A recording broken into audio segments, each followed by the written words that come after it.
안녕하세요. 오늘도 사연살롱을 찾아주셔서 감사합니다. 저는 결혼을 준비하는 과정에서 예비 시어머니의 충격적인 진면모를 확인한 30대 여성입니다. 충격적인 진면모라고 말씀드렸으니 좋은 모습이 아닐 거라는 예상은 하시겠죠? 맞아요. 정말 좋은 모습은 아니었어요. 아주 나쁘고 미운 모습이었죠.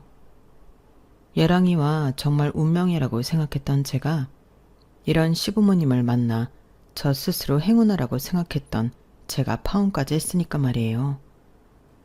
시부모님, 특히나 시어머니 행동에는 다 이유가 있었고 온통 거짓이었어요. 꼬리가 길면 밟힌다는데 저는 전혀 몰랐죠. 이래서 공부만 한 사람들이 때론 어리석다고 하는 건가 봐요. 그런 제가 어떻게 시어머니의 진면모를 알게 되었는지 궁금하시죠? 이제 차근차근 설명해 드릴게요. 저는 2대째 의사 직업을 이어온 의사 집안에서 외동딸로 태어났어요. 할아버지가 정형외과 의사시고 아버지가 안과 의사세요. 사실 아버지는 통기타를 치는 멋진 뮤지션이 되고 싶었어요. 하지만 아버지는 쉽게 밴드 동아리에 가입할 수 없었어요. 할아버지 때문이었죠. 할아버지는 의사인 당신의 대를 이어 자식 중 하나 이상은 의사가 되어야 한다고 어릴 때부터 입이 닳도록 말했어요. 내가 얼마나 힘들게 여기까지 왔는지, 너희들이 어떻게 삼시세끼 먹고 지내는지 다들 그걸 모르지 않는다고 생각한다. 아버지는 말이야, 남의 땅에 농사를 지어 근근히 살아가는 집안에서 개천에 용이 나듯 의사가 되었어. 얼마나 가난했는지 하루에 한 끼를 굶는 건 아무렇지 않았고 매일 도시락을 싸가는 게 소원이었지. 어떻게 해서든 가난에서 벗어나고 싶었고 그래서 의사가 되기로 결심한 거야. 손에 굳은 살이 박힐 정도로 매일 코피를 쏟는 게 당연할 정도로 공부를 했다. 그래서 결국 아버지는 해냈어. 의대에 붙었지. 아버지가 살던 동네에서 의대에 간 놈은 아버지밖에 없었어. 개천에서 난 용이라고 사람들이 어찌나 칭찬을 하던지 마을에서 잔치가 열리고 난리도 아니었다. 그렇게 최종적으로 의사가 되어서 아버지는 너희 할아버지 할머니를 호강시켜줬어. 그것뿐이냐? 너희 엄마를 만나 너희들을 부족함 없이 키웠어. 이제 아버지의 소원은 그것 하나야. 너희 5남매 중에 의사가 하나 나오는 것. 둘이어도 좋고 셋이어도 좋다. 하지만 하나는 꼭 나와야 돼. 내가 그렇게 만들 거다. 그러니 다들 공부 열심히 해. 알겠지? 그래서 장남인 아버지는 뮤지션의 길을 포기하고 공부를 했고 의대에 진학했어요. 물론 아버지는 지금도 여전히 음악을 사랑하세요. 안과에 흐르는 음악도 모두 아버지가 리스트업한 음악일 정도로요. 하지만 할아버지의 욕심은 여기서 그치질 않았죠. 사실 할아버지는 저를 처음부터 예뻐하진 않았어요. 제가 장남의 딸이기 때문이었죠. 할아버지는 당신의 딸들, 저에게는 고모들이죠. 고모들이 딸이어서 영특하지 못해 의사가 되지 못했다고 생각했어요. 그래서 저도 마찬가지라고 생각했던 거죠. 하지만 손주들 중 제가 가장 영특했어요. 사실 작은아버지도 의사고 아들만 셋이에요. 그런데 작은아버지의 아들들은 공부에 취미가 없었어요. 제가 한 번도 받아보지 못한 점수를 받더라고요. 그런데도 기죽는 거 하나 없었어요. 물론 작은아버지는 할아버지를 볼 면목이 없어서 명절 이외에는 할아버지를 찾아가지 않았어요. 반면에 저희 아버지는 영특한 저를 자주 할아버지에게 데리고 갔어요. 그리고 할아버지도 제가 영재원에 갈 정도로 영특하다는 사실을 알고 저를 예뻐하기 시작했죠. 그러면서 할아버지는 제게 의사가 되어야 한다고 했어요. 수연아, 공부를 잘하는 사람은 의사가 되어야 한다. 의사가 되면 얼마나 좋은 줄 아니? 너도 자신만만하게 살 수 있고 남을 위한 일이니 보람도 크지. 그러니 너는 커서 꼭 의사가 되어야 한다. 그리고 아버지도 어머니도 제가 의사가 되길 바라셨죠. 그래서 저는 어릴 때부터 공부를 열심히 했어요. 그리고 저는 순탄하게 의대에 합격했죠. 그때 아버지도 그랬지만 할아버지가 얼마나 기뻐했는지 몰라요. 할아버지는 당시 병원에 계셨는데 제 합격 소식을 듣고 기력이 없는 와중에도 저를 따뜻하게 안아주셨어요. 수연아, 나는 네가 의사가 될 줄 알았다. 아직 의사는 아니지만 나는 네가 포기하지 않을 거란 걸 알아. 이대로 멋진 의사가 돼주렴. 할아버지가 기도하마. 그리고 아들아, 수연애비야. 내가 지금 가지고 있는 건물을 너한테 줄 테니 거기에 나중에 수연이 개원시켜라. 이게 내가 수연이에게 해줄 수 있는 마지막 선물 같구나. 아버지, 무슨 소리세요? 수연이 개원은 제가 알아서 해줄 테니까 걱정 마세요. 그래 아버지, 무슨 형한테 건물을 줘요. 아무리 아버지가 원하는 대로 소녀가 의사가 됐지만 그거랑 건물은 완전 다른 거라고요. 약속대로 형제들끼리 나눌게요. 너는 지금 그런 소리가 하고 싶어? 지금 아버지가 아프신데? 그건 그거고 이건 이거지. 아주 좋겠어. 의사 딸 둬서 건물 준다는 소리도 듣고. 형, 솔직히 말해. 수연이 개원시켜주라는 게 아니라 형 병원 옮길 거지? 아직 받지도 않았는데 그런 고민은 왜 해? 그나저나 너 말이 좀 뾰족하다. 그러게 잘난 아들 의사 만들어보지 그랬어. 뭐? 형 말 다 했어? 애가 내 마음대로 돼? 따지고 보면 형이 수연이 의사 맞는 것도 아니잖아. 그냥 얘가 스스로 잘한 거지. 자식이 어떻게 내 마음대로 되냐? 그리고 우리 아들들이 수연이보다 머리는 더 좋을걸? 걔네들은 그냥 엉덩이 힘이 약한 것뿐이야. 그걸 근성이라고 하지. 근성도 특기라면 특기야. 능력이라고. 형, 정말 다들 그만하지 못해? 그깟 건물이 뭐라고 이렇게 어린애처럼 싸우는 거냐? 너희들이 싸운다고 해도 내 마음은 변함이 없다. 애초에 수연이를 주려고 했던 것도 아니야. 의사 손주가 생기면 그 아이를 위해 쓰기로 한 거다. 그러니 번복은 없어. 아버지, 그럼 딸들인 우리한테는 건물을 애초에 줄 생각이 없었단 말이에요? 왜 없어? 너희들도 의사 자식 만들면 주려고 했다. 3대째 의사 집안이라는 타이틀은 없겠지만 그것도 염두했어. 그러니까 수연아, 좋은 의사가 되어라. 보람을 느낄 줄 아는 의사가 되어서 할아버지를 기쁘게 해주겠니? 저는 고개를 끄덕이고 다시 할아버지와 포옹을 했어요. 물론 할아버지는 제가 의사 면허를 따기까지 기다려주지 않으시고 돌아가셨지만요.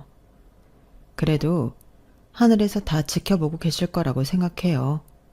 제가 의사가 되기를 누구보다 바란 분이니까요. 그리고 저는 할아버지의 선물 덕분에 다른 친구들보다 안정적으로 공부를 할 수 있었어요. 그렇다고 열심히 하지 않은 것은 아니에요. 저는 인기과인 성형외과 레지던트에 단번에 그것도 수석으로 합격했어요. 그리고 레지던트를 하는 동안에 교수님들의 러브콜을 많이 받았죠. 다들 저보고 교수가 되라고 난리였어요. 하지만 저는 교수보다도 연구보다도 실무에 참여하고 싶었어요. 그래서 펠리오를 2년 정도 하고 나서 돌아가신 할아버지의 말씀처럼 아버지의 건물에서 개원을 하게 되어요.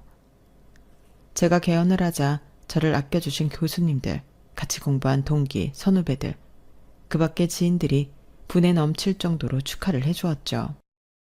누구는 화분을, 누구는 공기청정기를, 누구는 정수기를, 정말 많은 축하와 선물을 받았어요. 그러니 돌아가신 할아버지 생각도 나더라고요. 제가 이렇게 멋지게 개원한 모습을 보고 돌아가셨더라면 좋았을 텐데 하고요. 그래서 저는 다짐했어요. 한 점 부끄러움 없는 매일 매 순간 보람을 느끼는 의사가 되자고요. 할아버지가 제게 부탁한 대로 말이에요. 그런데 일에만 매진하는 저를 보며 친구들이 그러다 과로사할 거라고 웬 생뚱맞은 걱정을 하더라고요. 너 그러다 진짜 과로사한다? 과로사만 문제야?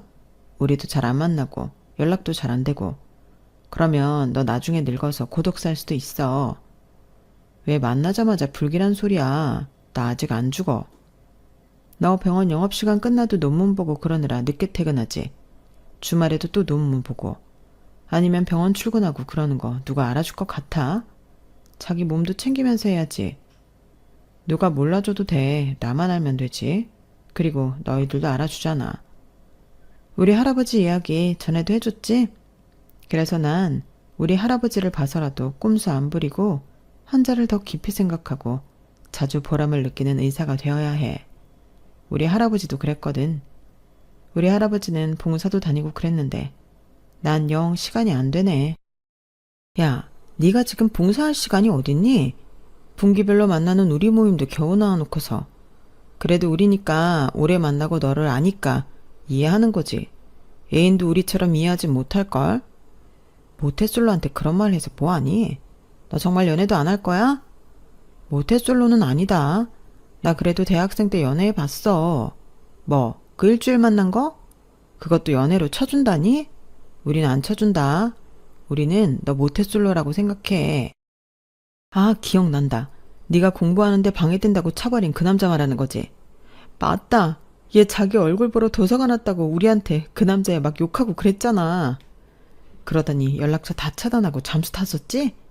형문도 모르는 남자애가 너 찾으러 의과대 가니까 소름 끼친다고. 그제서 헤어지자고 말하고. 그래서 그 남자애 바로 군대 갔잖아. 진짜 내 친구지만 최악의 여자였지. 그 후로 남자 만난 적 없잖아. 아무리 그래도 최악의 여자라니 말이 좀 심하잖아. 내가 그때 얼마나 힘들었는데. 애초에 괜히 고백을 받아줬어. 이별 통보가 그렇게 어려운 줄 몰랐지. 그 뒤로는 누구 만나기가 겁나더라고. 겁날 것도 많다. 야, 그게 사랑인 거야. 뭐 하는지 궁금하고 보고 싶고 그런 게 사랑이지. 너는 아직 덜 컸어. 사랑도 모르는 애송이라니까. 정말 남자 만날 생각 없는 거야? 그래도 네 스펙이면 소개팅 하자고 하는 사람 많을 텐데. 소개팅은 싫어. 나는 운명을 믿는다니까. 언젠가 내 짝에 나타나겠지. 만날 수밖에 없는 상대가. 참, 복에 겨운 소리다. 하지만 그게 정말 복에 겨운 소리는 아니었어요. 이후에 저의 운명이 찾아왔으니까요. 제 병원 개원 때부터 오래 다닌 여사님이 계세요. 그 여사님은 제 병원을 오래 다녀주는 것도 모자라 지인들에게 제 병원을 소개해줘서 단골을 늘릴 수 있게 도와준 분이기도 하세요. 아주 감사한 분이죠. 제 병원 VVIP세요. 감사한 마음에 저는 추가 시술을 해주거나 할인을 해주기도 했어요. 그러니 여사님은 그게 고마워서 올 때마다 저를 위해 간식거리를 사오거나 가끔은 화분이나 꽃을 사오기도 했어요. 인정이 넘치는 분이죠. 그리고 올 때마다 서로 안부를 묻고 친근한 대화를 주고받기도 했어요. 그러던 어느 날이었어요. 그날따라 여사님이 아들 자랑을 많이 하더라고요. 저는 잠자코 듣고 있었는데 돌연 자기 아들과 만나보지 않겠냐고 묻는 거 아니겠어요? 우리 아들도 의사예요. 성형외과 의사는 아니고 내과 의사인데 저기 근처에서 이번에 개원했어요. 아, 정말요? 전혀 몰랐네요. 내가 말을 안 했으니까. 의사 아들 있다고 하면 다들 지나치게 관심을 보인달까요? 그게 난 좀 부담스럽더라고. 네, 그러실 수 있죠. 우리 아들은 어릴 때부터 공부를 잘했어요. 영재원까지 갔는데 얘가 자유로운 영혼이라 적응을 잘 못하더라고요. 뭐 그렇다고 우리 아들이 문제가 있는 건 아니고 정말 자유로운 영혼이라 그래요. 저도 영재원 나왔는데 어디 영재원이에요? 그 큰 대형 서점 사거리에 있는 영재원이었어요. 어머, 저도 거기 나왔는데 만났을 수도 있었겠네요. 그래요? 이런 우연이 다 있네. 우리 아들은 초등학교 4학년까지만 다녔어요.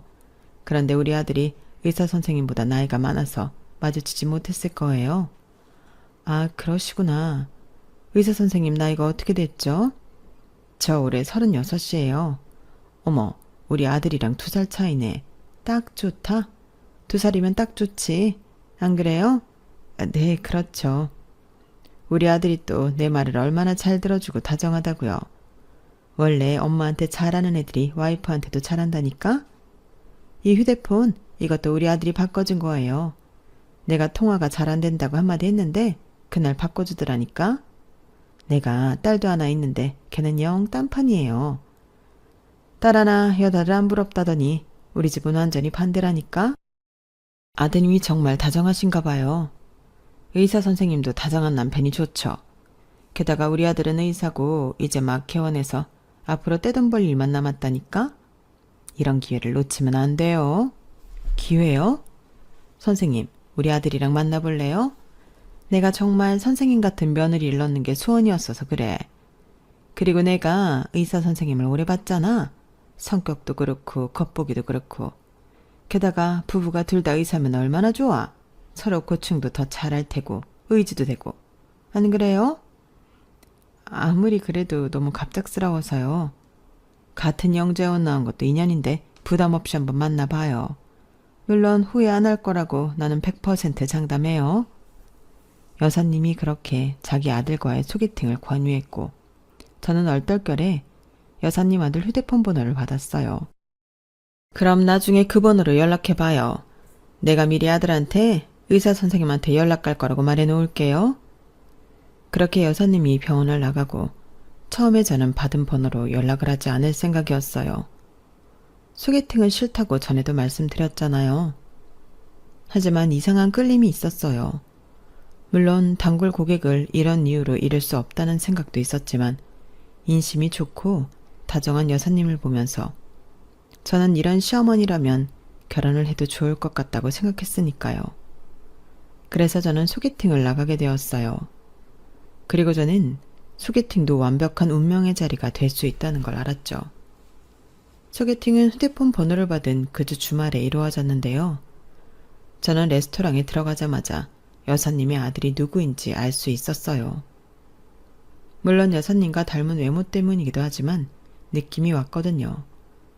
그리고 서로 소개를 하고 이야기를 하는데 저희는 운명처럼 공통점이 참 많았어요. 문자로 말씀드렸지만 저는 김수연이고 은행 사거리에서 정형외과를 운영하고 있어요. 네, 저는 심상훈이라고 합니다. 내과를 운영하고 있어요. 개원한 지는 얼마 안 됐습니다. 1년 반 조금 넘었나? 저도 얼마 안 됐어요. 의대는 어디 나오셨어요? A대학교 나왔습니다. 수연 씨는 저도 A대학 나왔는데 우연이네요. 그러게요. 제가 학교를 조용히 다녀서 아마 모르시는 게 당연해요. 저도 마찬가지인데요, 뭘. 공부만 했거든요. 그럼 인턴은 어디서 하셨어요? 저는 A대학병원에서 인턴했어요. 와, 정말 신기하다. 저도 거기서 인턴했어요. 그런데 그땐 왜 못 뵀죠? 제가 인턴하고 다른 병원으로 레지던트 갔어요. 제가 존경하는 교수님이 기본교원 계셔서요. 그래서 아마 만나지는 못했을 거예요. 아, 그러셨구나. 그런데 요새 많이 바쁘시죠? 개원 초에는 이래저래 할 일이 많잖아요. 그래서 저는 친구들한테 엄청 욕먹었어요. 얼굴도 안 보여줄 거냐면서 저희 부모님 얼굴도 겨우 보는데 웃기죠? 좋은 친구들을 두셨네요. 대학 동기들이에요? 아니면 고등학교 친구? 중학교 친구들이에요. 제가 A 여자중학교 나왔거든요. 정말 우연이네요. 저는 S 남자고등학교 나왔어요. 아시죠? A 여자중학교 바로 옆에 있는 고등학교요. 정말요? 정말 엄청난 우연이네요. 저희 우연이 참 많네요. 그러게요. 운명이라고 불러도 될 것 같아요. 그것뿐 아니라 여사님 아들과 저는 가장 좋아하는 영화라든지 좋아하는 음악 장르라든지 입맛이나 심지어 원하는 신혼여행지까지 같았어요. 정말 여사님 아들의 말대로 운명이라고 해도 무방했죠. 그렇게 저희는 운명 같은 첫 만남이 끝나고 자연스럽게 사귀게 되었어요. 이제 소개팅도 운명이 된다는 제 말이 믿겨지시나요? 그리고 저는 여사님에게 직접 이 사실을 알리기 위해 여사님의 예약 날짜까지 손꼽아 기다렸어요. 여사님은 예약 날짜에 풀이 죽은 표정으로 내원했어요. 의사 선생님 죄송해요. 우리 아들이 최근에 연애를 시작한 모양이에요. 내가 그것도 모르고 많이 불편했죠? 아, 정말요? 아드님 정말 좋은 분 같던데. 정말 미안해요. 선생님 같은 여자가 또 어디 있다고. 그런데 그거 좋아해요. 아드님 저 만나러 계속 나간 거예요. 네? 정말요? 정말 의사 선생님하고 사귀는 사이가 된 거예요? 네. 알고 보니 대학 동문회 같은 병원에서 인턴도 하고 좋아하는 영화도 입맛도 그리고 부끄럽지만 신혼여행으로 어디 가고 싶은지도 같더라고요. 여사님 덕분에 제가 귀한 인연을 만났어요. 어머나, 나 어쩜 좋아. 나는 그런 줄도 모르고. 제가 상훈 씨한테 말하지 말라고 했어요. 여사님 깜짝 놀라게 해드리고 싶어서요. 제가 그렇게 말하며 환하게 웃자 여사님은 얼굴을 가리고 울기 시작했어요. 제가 놀라 여사님에게 다가가자 여사님은 좋아서 우는 거라고 고맙다고 제게 말했어요. 나는 정말 의사 선생님 같은 며느리를 원했어요. 우리 아들 주제에 맞는 며느리, 살뜰하고 나랑 딸처럼 지낼 수 있는 며느리. 아직 결혼한 건 아니지만 내가 우리 집안 사람처럼 대할게요. 정말 고마워요. 저는 그런 소리를 들으니 마음이 뿌듯했어요. 그리고 이후 저는 여사님과 남자친구와 좋은 관계를 이어갔어요. 다들 왜 연애를 하는지 알겠더라고요. 세상이 행복으로 가득 찬 기분이었어요. 일에 치여 힘들어도 힘든 것 같지 않았고요. 왜 이제껏 연애를 피했나 싶더라고요. 하지만 그것도 다 운명을 만나기 위한 발바둥이었겠죠. 그리고 저는 여사님과 더 두터운 관계를 이어갔는데 친구들은 너무 오버하는 거라고 부담스럽다고 여사님을 욕했지만 저는 그런 여사님의 태도와 행동이 귀엽게 느껴지고 좋았어요. 여사님이 어떻게 했냐고요? 여사님은 연애 초반부터 대놓고 결혼에 대해 이야기했어요. 언제는 점집에서 저와 남자친구의 사주를 봐왔다면서 결혼 날짜는 올해 가을이 좋겠다고 했죠. 수연아, 내가 너랑 우리 아들 사주를 봤는데 너희 궁합이 찰떡궁합이라지 뭐니? 하늘이 두 쪽 나도 갈라질 일이 없댄다. 얼마나 좋은 일이니? 그리고 사실 너희들한테 결혼식 날짜가 봄이 더 좋은데 봄은 이미 지났고 기다려야 하잖니? 그러니까 가을이 어떠니? 가을도 좋다던데. 가을이 얼마나 좋아. 신선하고. 야외 결혼식도 좋겠다. 결혼식이요? 만난 지 100일도 안 됐는데. 운명이 있는데 날짜가 무슨 소용이야. 너희는 운명이야. 찰떡궁합이라고.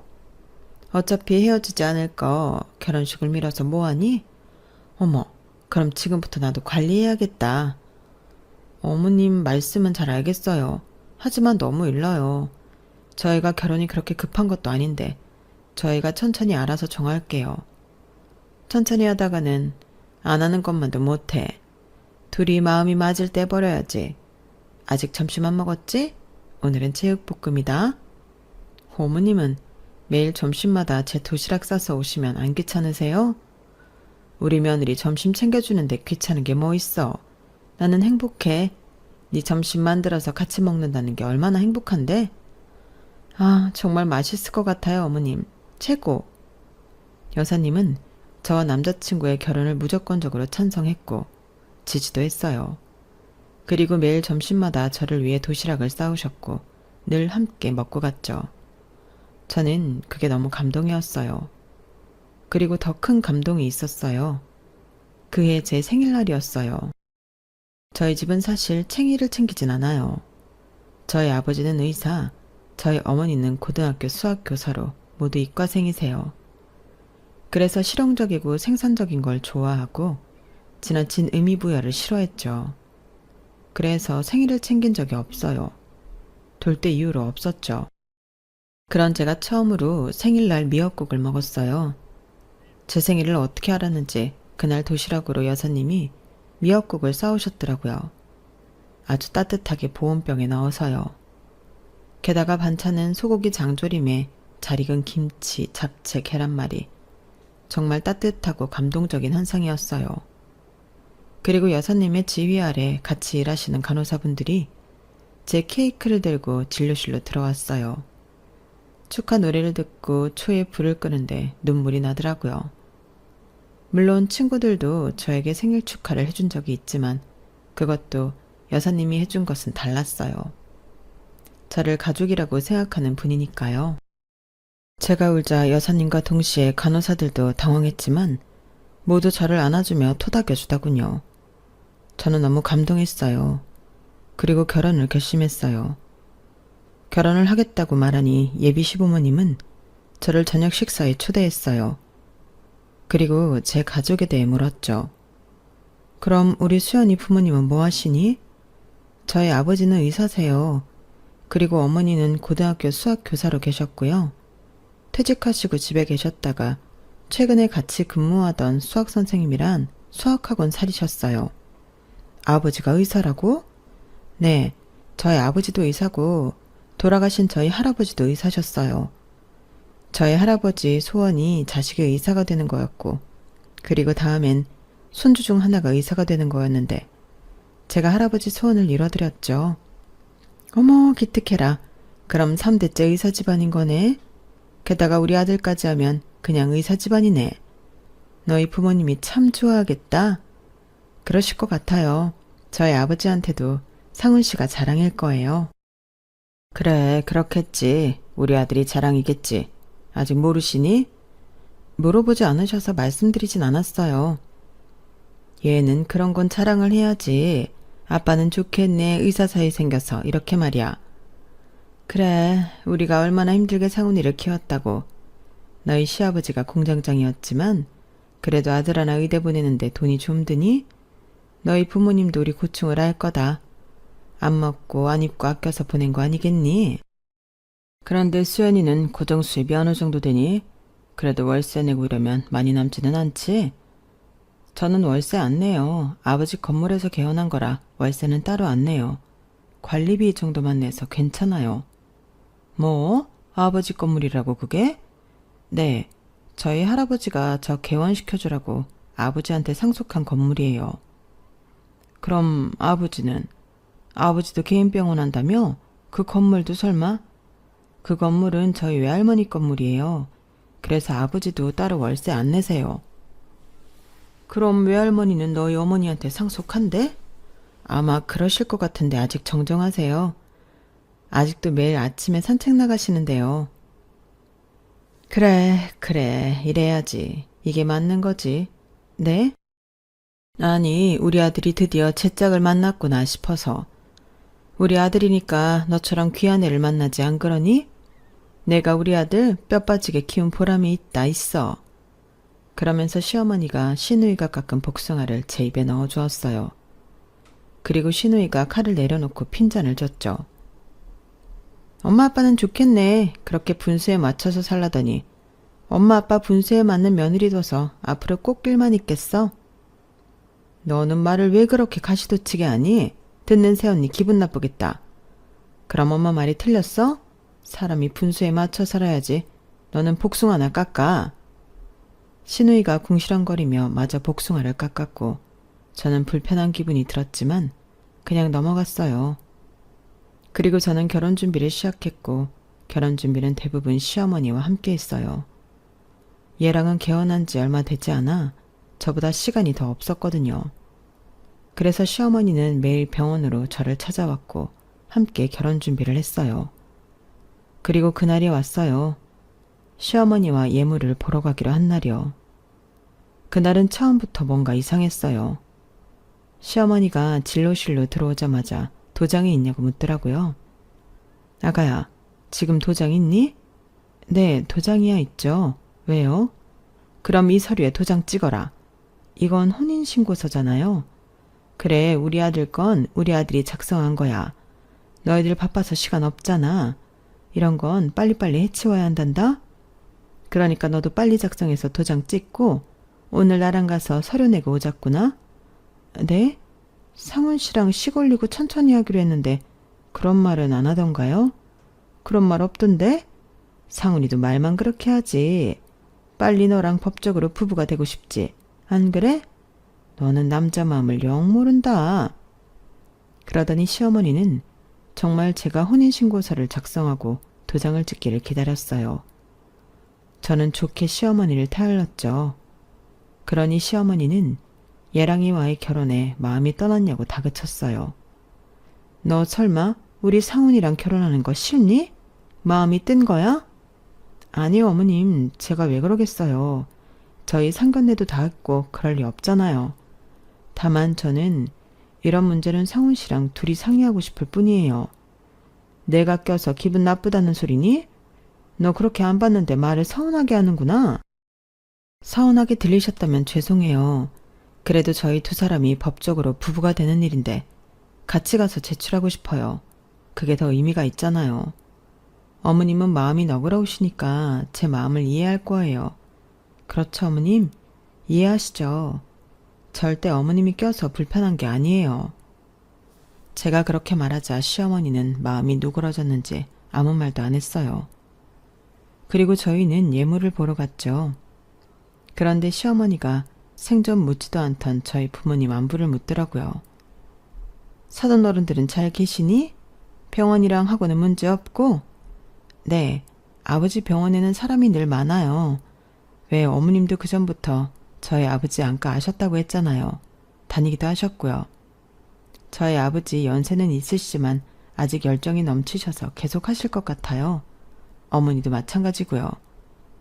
그 사이에 학원생이 더 늘었다던데요. 저희 어머니가 가르치시는 데에는 재주가 뛰어나세요. 어릴 때 수학은 어머니한테 배웠다니까요. 그렇구나. 앞으로 더 벌 수 있어서 부럽구나. 우리는 이제 너도 알다시피 너희 시아버지가 일을 그만두셨잖니. 아무래도 공장장까지 하셨는데 현장직으로 적응하기 힘들죠. 저는 아버님 마음이 충분히 이해가 되어요. 그래도 6개월 동안은 열심히 하셨잖아요. 다른 인연이 있을 거예요.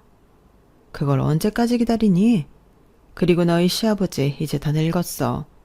늙어서 몸 쓰는 일은 영 아니야. 그렇다고 머리 쓰는 일은 써주질 않을 거고.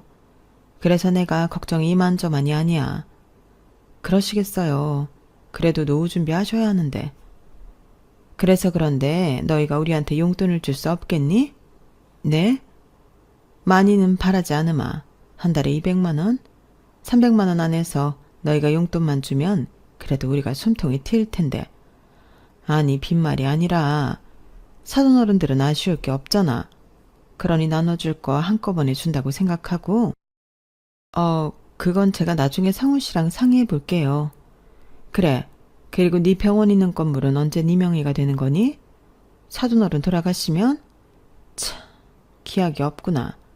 내가 혜택을 받을 수 있을런지 모르겠네. 네? 아직 그런 이야기는 오고 가지 않았는데 아버지가 저한테 꼭 물려준다는 말도 안 했어요. 저는 이 정도면 충분해요. 솔직히 지금처럼 월세 안 내는 것만 해도 얼마나 큰 도움이고 복이에요. 이거면 충분하죠. 너는 의사까지 된 애가 그렇게 욕심이 없어서 어쩌니? 욕심도 재산이다. 그래도 나중에 그 건물이 네 명의가 되면 우리 소원이 미용실이나 하나 해주거라. 우리 소원이가 안 그래도 자기 오빠랑 비거당한다고 마음고생이 많은데 내가 그거라도 해줘야지. 아가씨 미용실이요? 아가씨가 가게 차리고 싶다고 했어요? 자기 가게 안 차리고 싶은 미용사가 어디 있니? 다들 돈이 없어서 못하는 거지. 그러니까 건물 네 명이 되면 꼭 해줘라. 그래도 내가 의사 사이 만들어줬는데 그 정도는 받을 수 있지 않겠어? 정말 그날따라 시어머니는 의도를 알 수 없는 말을 계속했고 저는 갸우뚱거리며 백화점까지 운전을 했어요. 백화점에 도착하자 시어머니는 익숙하게 입구로 들어갔어요. 저는 백화점과는 친하지 않아서 어색하게 시어머니를 따라갔죠.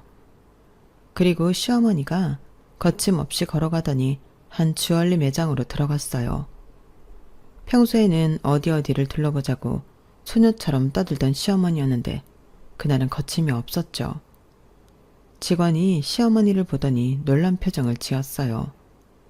그리고 시어머니는 직원에게 익숙하게 반말을 했죠. 오랜만이네? 요새 잘 나가는 게 뭐야? 저는 시어머니가 VVIP라도 되는 줄 알았어요. 직원은 어색하게 반지 쇼케이스로 가더니 이것저것을 보여줬죠. 참, 언제 와도 여긴 특별한 게 없다니까? 다른 것도 좀 보여줘. 시어머니는 제가 아는 모습과 전혀 달랐어요. 저는 가시방석에 앉은 듯이 마음이 불편했어요. 시어머니는 직원이 새로 가져온 반지들도 마음에 들지 않는 듯 콧방귀를 끼며 손사래를 쳤어요. 정말 발전이 없네. 이런 브랜드에서 일하는 거 부끄럽지도 않아? 다른 거 더 보여드릴게요. 됐고, 걔는 어딨어? 병가 내셨어요? 몸이 좀 안 좋으셔서. 몸이 안 좋긴 무슨, 나약해 빠져가지고. 그래서 이 험한 세상을 어떻게 살아가겠다는 건지. 걔 부모가 불쌍하다. 어머님, 여기 아시는 분이 있으세요? 아, 잘 아는 건 아니고 예전에 알던 사이였어. 우리 아가가 신경 쓸 애는 아니야. 아, 여기는 내 며느리 될 사람이야. 의사고. 개원했어. 꼭 전해. 어차피 나온 거 일일이 보고할 거잖아. 시어머니 말에 직원이 얼굴을 피했어요. 다 됐고 이제 다른 거 더 보여줘. 난 여기서 꼭 우리 며느리 반지 맞출 거니까. 디씨 해줄 거지? 그러면서 시어머니는 매장 군데군데 있는 쇼케이스를 들여다봤어요. 그리고 직원이 제게 다가왔죠. 저에게 의문의 종이를 건네더라고요. 그리고 의미심장한 말을 했어요. 제가 준 번호로 꼭 연락해 보세요. 저는 그날따라 분위기가 심상치 않던 시어머니의 눈치를 보며 백화점 밖으로 나갔어요. 그리고 그 번호로 전화를 걸었죠. 상대는 전화를 금방 받았어요. 그리고 간단하게 자신을 소개했죠. 안녕하세요. 저는 상훈 씨 전 애인 한지연이라고 합니다. 네? 상훈 씨 전 애인이요? 왜 저한테 전화를 하라고 하셨어요? 걱정 마세요. 미련이 있다거나 다시 재회를 하고 싶어서 그런 건 아니니까요. 저는 상훈 씨한테도 정이 떨어졌거든요. 그럼 저한테 전화를 하라고 한 이유가 뭔가요? 상훈 씨 어머니의 진짜 얼굴을 알려드리려고요. 진짜 얼굴이요? 상훈 씨 어머니는 악마예요. 저를 망가뜨렸고 제 일상을 엉망으로 만들었죠. 음해할 생각은 하지 마세요. 좋은 분이세요. 지금 그쪽의 의사니까 좋은 분 행세를 하는 것뿐이에요. 지금부터 잘 들어보세요.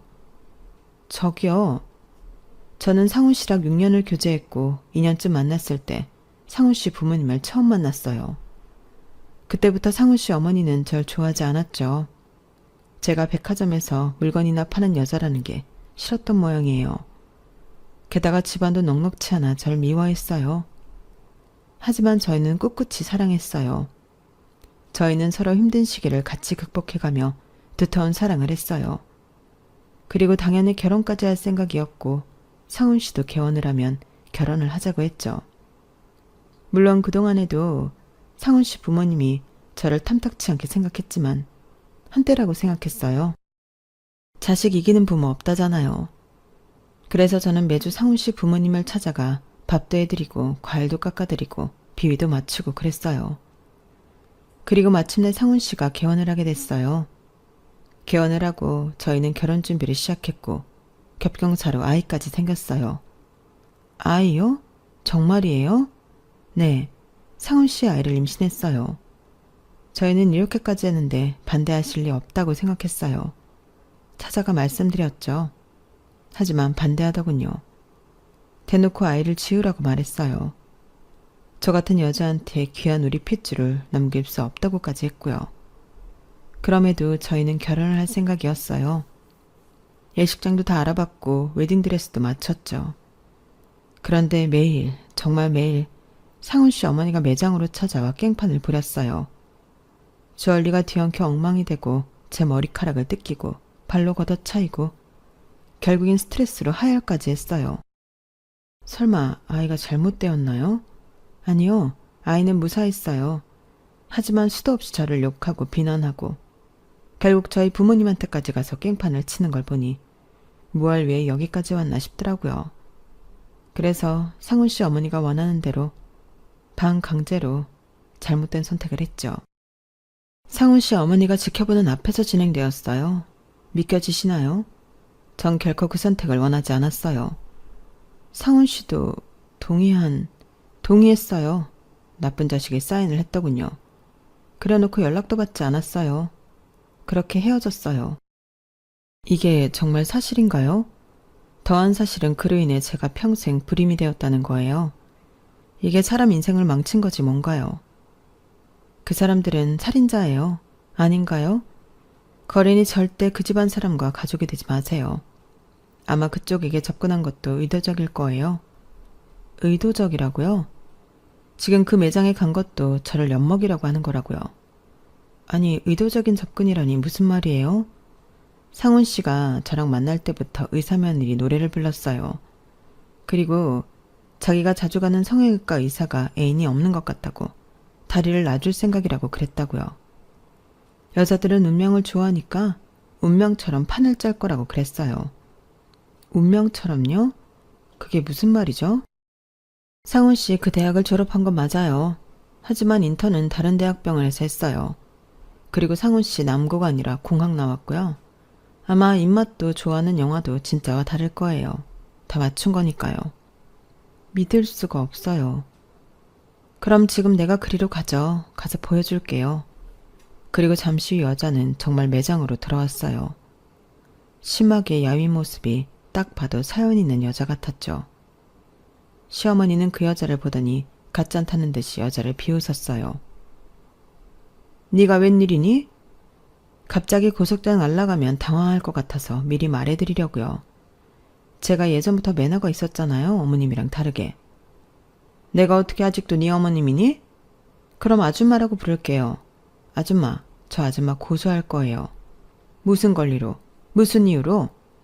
시어머니가 안일하게 나오자 여자는 서류들을 시어머니에게 건넸어요. 시어머니가 한 장 한 장 살피더니 얼굴이 새하얘졌어요. 그리고 종이를 우수수 떨어뜨렸죠. 저는 종이를 집어들고 한 장씩 읽어봤어요. 그건 중절 수술 후 불임 판정을 받았다는 의사 소견서와 정신과 상담 기록, 폭행과 협박의 증거들, 마지막으로 이에 대해 어떻게 고소를 해야 하는지 변호사의 조언이 담긴 서류였어요. 저는 이 상황을 믿을 수밖에 없었죠. 어머니, 이거 정말 사실이에요? 아니다, 아가야. 정말 아니야. 너는 내가 이런 무시무시한 일을 저지를 사람으로 보이니? 네가 늘 그랬잖아. 어머님은 소녀 같다고. 내가 어떻게 이런 일을 저지르겠니? 너 이 여우 같은 기집애 당장 아니라고 말해. 사실이 아니라고 해. 제가 증거도 없이 개길 줄 알았어요, 아줌마? 이거 잘 봐요. 이거 다 아줌마가 한 짓이잖아. 나한테 내 소중한 것을 빼앗아간 것도 모자라 내 온몸을 엉망으로 만들었잖아. 어떻게 책임질 거야?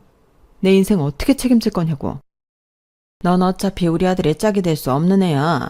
너 같은 게 어떻게 우리 핏줄을? 그러게, 알아서 떨어졌었어야지.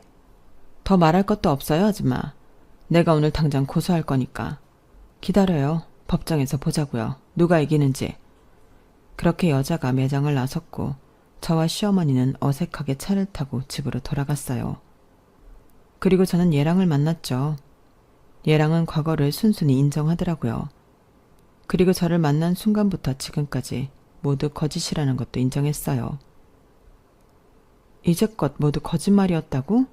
그래, 난 단 한 번도 너를 사랑한 적 없어. 모든 게 다 계획이고 어머니의 뜻이야. 저는 너무 충격을 받아서 병원 들여올 수 없었죠. 그리고 닷새 뒤에 시어머니가 저를 찾아왔어요. 울면서 호소하더군요. 자기는 잘못이 없고 그 여자가 미친 거라고 말하더라고요. 그 애는 지금 미쳤어.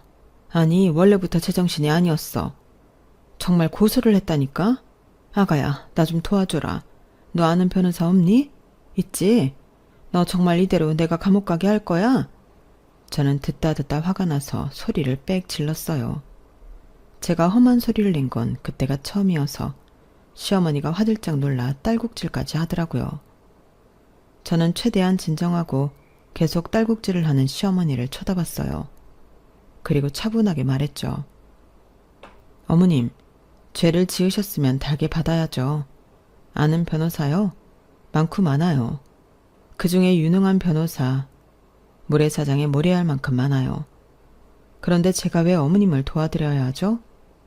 저는 이제 어머니의 진짜 얼굴을 확인했어요. 저는 그분을 도울 거예요. 그분에게 변호사를 소개할 거예요. 그렇게 저는 제가 아는 유능한 변호사를 예랑의 전 애인에게 소개했고 소송이 이루어졌어요. 시어머니의 모든 악행이 인정되었고 결국 시어머니는 징역 2년을 선고받았어요. 판결 후 시어머니는 계속 억울하다고 소리쳤죠. 하지만 들어주는 사람은 없었어요. 이번 일을 계기로 저는 파혼을 하는 큰 상처를 받았지만 이대로 결혼을 했더라면 더 큰 상처를 받았을 거예요. 그렇게 생각하니 마음이 한결 편해지더라고요. 그리고 저는 사람을 거르는 필터 하나를 얻게 되었으니 그리 최악은 아니라고 생각하려고요. 사자성어 중에 과유불급이라는 말이 있죠. 지나친 욕심은 없는 것만도 못하잖아요. 여러분들도 제 사연을 통해 지나친 욕심보다 자기 분수에 맞게 적당한 욕심과 행복을 기대하고 누리며 사시길 바랍니다. 오늘도 좋은 하루 되세요. 감사합니다. 여러분, 사연 댓글에 응원과 현명한 조언 부탁드려요. 좋아요와 구독은 저에게 큰 힘이 됩니다. 오늘도 좋은 일 가득하세요.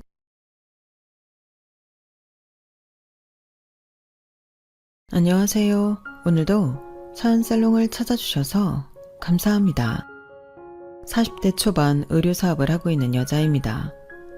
어릴 때부터 꿈은 의료사업을 하는 것이었는데요. 이 길을 걷기 위해서 정말 쉼없이 달려왔어요. 고등학교를 졸업하자마자 종일 옷가게 아르바이트를 하면서 사업 자금을 모으며 일을 배웠죠. 어려운 일도 힘든 일도 많았지만 그렇게 시작한 일이 이제 벌써 15년이 훌쩍 넘었네요. 저에게는 너무 소중한 꿈이었고 외길만 보고 달려왔기에 이 일이 누군가에는 하찮고 무시당할 일이라고는 전혀 생각을 못했어요. 결혼을 하기 전까지는 말이에요. 대입을 준비할 때 가고 싶었던 대학교, 가고 싶었던 과는 딱 한 군데였는데요. 그곳에 들어가지 못할 경우 차라리 대학을 갈 시간에 돈을 모아 빨리 사업을 시작하자는 게 저의 목표였어요. 부모님께서도 처음에는 반대하셨지만 곧 제 뜻을 존중해 주셨고요. 사업을 하려면 이것저것 많이 배워둬야 하지만 그걸 대학에서 전부 알려준다고 생각하진 않았거든요. 실제로도 일을 하는 데 있어 학력이 그렇게 저를 발목 잡는 일은 크게 없었어요. 요즘은 고졸 학력이 많지 않다 보니 어쩌다 알게 되면 의외라는 반응은 좀 있었지만요. 제 학력이 제 발목을 가장 크게 잡았던 건 결혼 전도 아니고 결혼 이후였는데요. 친한 친구의 소개로 20대 중반쯤부터 연애를 시작한 남편은 저와는 달리 집안 전체가 고학력자 집안이었어요. 시아버님부터 남편 그리고 서방님까지 소위 스카이라고 불리는 명문대를 차례대로 졸업했죠. 제가 바라고 추구하던 이상형과는 전혀 다른 쪽이긴 하지만 그건 그것대로 멋있게 보이긴 하더라고요. 우리나라 사회에서 가장 존중받고 우러러보는 대학교, 그리고 그런 직업을 가진다는 건 절대 쉬운 일이 아니잖아요. 멋있고 존경받을 일이라고 생각은 했지만 저 또한 제가 원하는 길을 향해 걷고 있기에 급 차이가 많이 난다거나 감히 오르지도 못할 나무라거나 그런 쪽으로 생각해 본 적은 없었어요. 실제로 남편도 저를 그렇게 대해줬고요. 아니, 오히려 꿈을 향해 달려가는 저를 응원하고 부러워했죠. 나는 어릴 때부터 부모님이 하라는 대로 공부하고 가라는 대로 대학에 가고 좋다는 곳에 취직을 해서 당신이 참 부러워. 나도 내가 뭘 좋아하는지 깨닫고 노력해볼 시간이 있었다면 좋았을 텐데 당신을 보고 있으면 하고 싶은 일이 있다는 건 참 멋지고 좋은 일인 것 같아. 그렇게 가정 환경부터 학력, 직업까지 너무나도 다른 저희 두 사람이었지만 서로를 이해하고 존중하며 사랑을 키워나갔어요.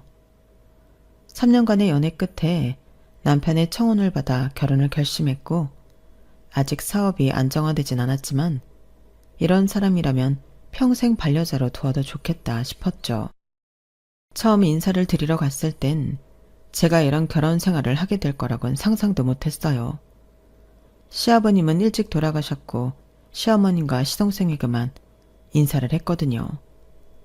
어머님은 절 따뜻하게 맞이해 주셨고 당시 시동생은 의대를 다니고 있었어요. 의류사업을 한다면서 사업이 말이 쉽지 보통 일이 아닐 텐데 젊은 애가 고생이 많겠다. 마음대로 안 될 때도 많지만 워낙 어릴 때부터 하고 싶어 했던 일이라 괜찮아요. 일이 재미있어서 버틸만 한 것 같아요. 애가 아주 야무지고 강단 있어 보여서 좋은 애. 이런 여자랑 결혼하면 우리 윤석이처럼 마음 어린 애는 꽉 잡고 잘 살아줄 수 있을 것 같은데? 나는 네가 참 마음에 든다. 우리 아들이랑 잘 살아주렴? 좋게 말씀해 주셔서 감사합니다, 어머님. 어머님은 다정다감한 분이었고 시동생은 무뚝뚝하고 말수가 적은 편이긴 했지만 딱히 불편하진 않았어요. 결혼하고 1년 정도는 정말 무난하게 보냈던 것 같아요. 그런데 결혼 2년 차쯤 도련님이 선을 보고는 결혼할 여자를 소개시켜주겠다고 해 온 식구가 모이는 자리였죠. 저보다 6살 많은 연상이고 상과 의사예요. 안녕하세요. 처음 뵙겠습니다. 시동생과 나이차가 꽤 있는 탓에 저보다도 연상이더군요. 뭔가 막연히 동서가 들어온다면 저보다 어릴 거라 생각했어서 처음엔 조금 당황했어요. 그래도 요즘 같은 세상에 나이 따위가 뭐가 대수냐 싶긴 하더군요. 형님, 동서 같은 호칭은 격식으로만 갖추고 편하게 지냈으면 하는 게 저의 마음이었죠. 처음에는 동서도 제게 꽤 호의적이었던 것 같아요. 제 학력을 밝히기 전까지만 해도 말이죠. 형님은 무슨 일 하세요? 전 의류 사업을 하고 있어요. 마침 제가 이번에 새로 인부복 라인을 만들려고 준비 중이거든요. 산부인과 의사시니 몇 가지 여쭤볼 수도 있겠어요. 어머, 그럼요. 궁금한 게 있으시면 얼마든지요. 어려 보이셨는데 사업하시는구나. 집안에서 많이 밀어주셨나 봐요. 아, 그런 케이스는 전혀 아니고요. 어릴 때부터 의류 사업을 하는 게 꿈이라서 고등학교 졸업하자마자 아르바이트 하면서 자금도 모으고 현장 경험도 많이 쌓았어요. 그래서 남들보다 좀 어린 나이에 여기까지 올 수 있었던 것 같아요. 어머, 학업 병행하면서 아르바이트까지 해가며 사업 자금 모으는 게 쉬운 일이 아니었을 텐데 너무 대단하신데요. 아, 대학은 안 다녔어요. 가고 싶었던 학교가 있기는 했는데 합격을 못했거든요. 재수까지 지원해줄 형편은 아니었어서 한 번에 합격 못할 바엔 부모님 고생 조금이라도 덜 시키는 게 나을 것 같아서 바로 일을 시작했어요. 네? 정말요? 그럼 고졸이에요? 말로만 듣던? 누나, 무슨 말을 그렇게 해? 왜? 신기해서 그런데. 순간 분위기가 얼음물을 끼얹은 듯 싸늘해졌어요. 초면부터 다소 무례한 발언에 도련님이 당황해서 막으려고 했지만 눈 하나 깜짝 안 하더라고요. 보다 못한 제가 나섰어요. 아, 하긴 동서 주위에는 대부분 고학력자일 테니 처음 볼 수 있겠네요. 죄송해요, 형수님. 괜찮아요. 저도 산부인과 의사는 처음 만나서 신기해요. 그렇게 어영부영 수습을 하고 나서도 마음은 계속 찜찜하더라고요. 남편도 영 마음에 안 들어 했고요. 나이도 나름 먹을 만큼 먹은 사람이 예의가 없네. 나도 나랑 비슷한 사람만 만나면서 사니까 동서 같은 사람 만날 일이 잘 없어. 동서도 마찬가지였겠지. 요즘은 또 대학 안 나온 사람이 많은 건 아니잖아. 사실 당신이나 어머님이 편견 없었던 거지. 난 익숙해. 그래도 할 말 안 할 말 가려가면서 해야지. 사회생활 안 하는 사람도 아니고. 들었을 때 기분 나쁠지 아닌지는 구별하는 게 정상이잖아. 그렇긴 하지. 뭐 어쩌겠어. 오늘 도련님도 당황하시고 지적도 제대로 당했으니 앞으로는 안 그러겠지. 그럼 다행이지만 난 불안하다. 사람 고쳐 쓰는 거 아니라잖아. 내 동생은 뭐 저런 사람이랑 살겠다고 데리고 와서는. 에휴, 좋은 점이 있으니 좋아하게 됐겠지. 너무 나쁘게만 생각하지 말자. 오래 보면 또 다른 면이 보일 수 있잖아. 그래도 그날은 처음 만난 자리였고 아직 동서에 대해 잘 모르기도 하니 저도 내심 동서를 괜찮은 사람일 거라고 믿고 싶었던 모양이에요. 워낙 엘리트 코스만 밟아온 사람이니 너무 낯설어서 그랬을 거라고 최대한 좋게 생각하려고 노력했죠. 하지만 그건 시작에 불과했어요. 결혼 전엔 딱히 마주칠 일이 없으니 몰랐지만 결혼을 하고 나니 본격적으로 시작이 되더군요. 동서는 저학력자들을 혐오한다고 표현해도 이상하지 않을 만큼 학력에 집착하면서 어떻게든 저를 한 번이라도 더 무시하려고 노력하는 것 같더라고요. 가족들 앞에서 그랬다가 주의를 받은 기억이 있어서 그런지는 몰라도 그 후로는 대놓고 그런다기보다 둘만 있는 타이밍에 은근하고 교묘하게 저를 기분 나쁘게 했어요. 무슨 말만 하면 고졸이라서 힘들었겠다, 무시받지 않냐, 입만 열면 고졸고졸 하는데 정말 진절머리가 나더군요. 매번 고졸로만 갈구는 것도 슬슬 지겨운지 서너 번 못 들은 척 무시하니 무시하는 방법도 가지가지로 늘려오더군요. 한 번은 어머님 생신이셔서 어느 식당을 예약할까 하다가 문득 어머님이 지나치듯 했던 말씀이 떠올랐어요. 나는 평생을 이 집에서 남편이랑 아이들 밥 손수지어 먹이느라고 누가 해준 밥을 먹어본 적이 별로 없어. 마지막으로 누가 차려준 상을 먹어본 게 언제인지 기억도 잘 안 나는구나.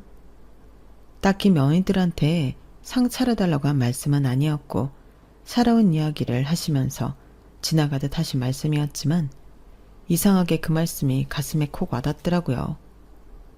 평소에는 저도 사업 때문에 일에 치이고 체력적으로도 힘들어 상을 차려드릴 기회가 없었지만 그때는 마침 바쁜 일정을 끝내놓고 조금 여유가 생겼을 시기와 겹쳤어요. 이때가 아니면 언제 또 어머님 생신상을 챙겨보겠나 싶어서 제가 직접 나섰죠. 동서야 워낙 병원 일로 지치고 힘들 테니 도와달라거나 같이 하자는 말은 입 밖으로도 안 꺼냈어요. 차리는 김에 식구들 다 같이 먹을 상을 차린다는 생각으로 요리를 준비하기로 했어요. 메뉴를 몇 가지 정해서 한참 장을 보고 있는데 동서한테 전화가 오더라고요. 아니 형님, 생신상을 차리신다고요? 아, 네. 전에 어머님이 누군가 차려주는 상을 드셔보신 지 오래되셨다고 했던 게 생각이 나서 마침 요즘 일도 여유가 있어서 해보려고요. 아, 내가 괜찮은 한정식집 예약하려고 했는데 여기 예약하기 힘든 곳인데 인맥이 있어서 당일 예약도 받아준댔거든요. 그냥 여기로 가시죠? 이번에 안 가면 못 갈 것 같은데. 아, 정말요? 그런데 이미 장을 봐버려서 오늘 별말 없길래 근처 외식하는 줄로 알고 있었어요. 그럴 바엔 제가 한번 차려드리고 싶어서 그랬죠. 조금 아쉽긴 하지만 거긴 다음에 기회가 되면 가보면 안 될까요? 여러 명 배부르게 먹을 양으로 장을 봐서 오늘 요리 안 하면 남편이랑 둘이서 먹기엔 역부족일 것 같아서 또 다음에 차려드리려면 여유가 없을 수도 있고요. 그러지 말고 그냥 가서 먹어요. 뭐 그렇게 대단하게 요리한다고 그래요? 형님이 주부구단도 아니고 바깥일하는 사람이 요리를 하면 뭐 얼마나 잘한다고. 그냥 유명한 한정식집에서 때깔 좋은 음식 푸짐하게 먹는 게 낫지. 거긴 임금님 수라상 부럽지 않게 나오는데 집에서 서툴게 차린 밥상보다야 훨씬 낫지 않겠어요? 그 말에 잠깐 마음이 흔들리긴 하더라고요. 순간 장 본 걸 그냥 어머님과 동선에 나눠주고 식당에 가야 하나 싶었지만 그래도 오늘이 아니면 또 이렇게 마음 먹고 생신상 차려드리기가 쉽지 않을 것 같아 마음 단단히 먹고 부탁 아닌 부탁을 했죠. 동서가 먼저 전화를 줬으면 동서 뜻에 따랐을 것 같은데 아까 말한 것처럼 이미 준비를 하고 있던 중이라 좀 어려울 것 같아요. 혼자 준비할 생각이니 너무 부담 갖지 말고 같이 식사해요. 나름대로 정중하게 이야기하니 더 이상 그 한정식집 이야기를 꺼내지는 않더라고요. 그래서 안심하고 식사를 준비했죠. 미역국은 물론이고 갈비찜, 된장찌개, 조기구이까지 준비를 해서 푸짐하게 상을 차려냈어요. 남편도 감탄을 하더라고요. 와, 우리 엄마 너무 좋으시겠다. 우리 와이프한테 나도 이런 상 받아본 적 없는데. 아유, 일하는 애가 무슨 이렇게 상다리가 휘어지게 차렸어. 안 그래도 힘들 텐데. 그래도 여유 있을 때 해드려야죠. 저도 간만에 시간도 있고 체력도 있어서 차려봤어요. 맛있게 드셔주시면 그것만으로도 너무 뿌듯할 것 같아요. 상차림이 끝나가 슬슬 식탁에 자리를 잡고 앉으려는데 가장 늦게 동서가 나타났어요. 현관문 열리자마자 동서는 냄새부터 맡더니 이렇게 말하더군요. 음식 냄새가 집에 꽉 찼네요. 정말로 형님이 직접 하신 거예요? 배달 음식 아니고요? 여보, 너 무슨 말을 그렇게 해? 아니, 요즘 음식을 이렇게까지 직접 하는 사람이 어딨어? TV 보니까 며느리들이 배달 음식 시켜서 그릇에 옮겨놓고는 직접 요리한 척 한다길래 혹시 형님도 그러셨나 해서 물어봤지. 형님, 행여나 오해는 하지 마세요. 바깥 음식만큼 때깔이 좋아 보여서 물어본 거니까요. 칭찬이에요, 칭찬. 그렇게 보인다면 다행이네요. 어설퍼 보일까봐 걱정했는데 정성 쏟은 보람이 있다는 거니까. 뭐 그렇긴 한데 좀 옛날 스타일이긴 하죠. 요새는 밖에서 먹는 게 더 정갈하고 냄새도 안 배고 좋은데 제가 어머님 위해서 요즘 엄청 핫한 한정식 레스토랑 예약해두려고 했거든요. 그런데 형님이 굳이 직접 하시겠다고 우겨서 그 아까운 기회를 날려버렸지 뭐예요.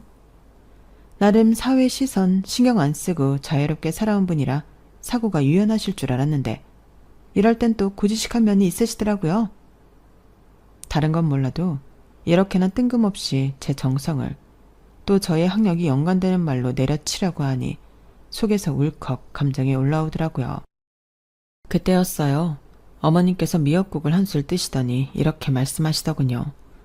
세상에, 난 이렇게 맛있는 미역국은 태어나서 처음 먹어보는구나.